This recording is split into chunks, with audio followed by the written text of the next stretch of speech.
There's a new gas tax hike on the way.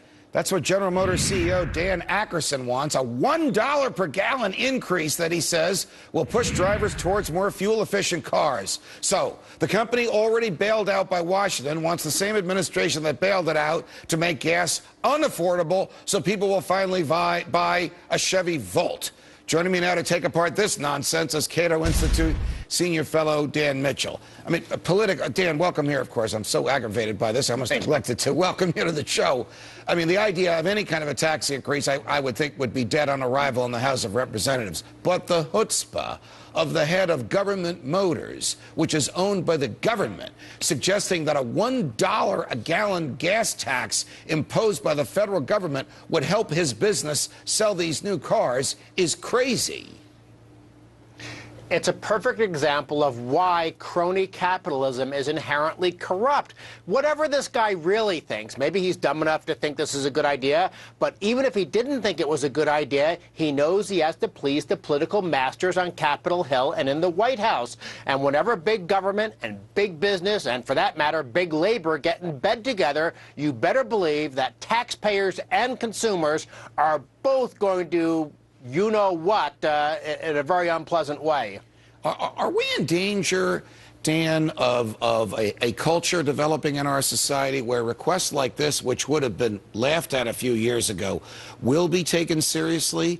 Because the government, and both parties have done this, I mean, the bailouts of GM started under President Bush. The government does pick industries that it wants to bail out, and labor unions that it wants to help, and bankruptcy rules that it wants to change, and investors that it doesn't care if they get their money back, and favors its friends and harms its enemies, and props up industries like this. So if the government really owns this industry, should the government make this industry look like it's working better? This is why the rule of law is so important. That sounds like a very meaningless concept, but take a look at Argentina. 50, 60 years ago, Argentina was one of the 10 richest countries in the world.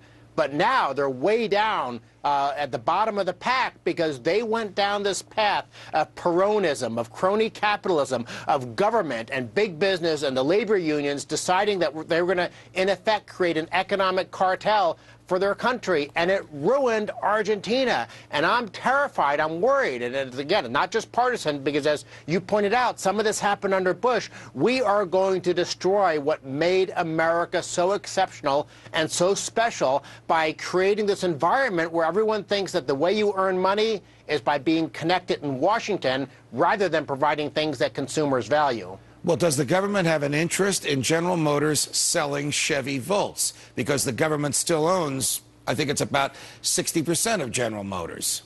Therefore, would it be so surprising if the government does something to incentivize us to buy these cars that don't compete on the free market? They might 10 years from now, but they don't today. There's no question the government will probably try to tilt the playing field in a way that would benefit GM and Chrysler over Ford. But I actually think that's secondary to the bigger problem of our economy being corrupted by this need, this perceived need of the business community to get in bed with the politicians in Washington. Nothing good can come out of that unless we somehow think lower living standards and political corruption are valuable attributes. We only have about a half a minute left. Zeroing in on this issue of the gas tax, wouldn't the price of gas go down if the administration permitted more offshore drilling, even if it takes years for the oil to be refined into gasoline and make its way to our gas stations? If the administration just says, yes, it'll be cheaper tomorrow, wouldn't it?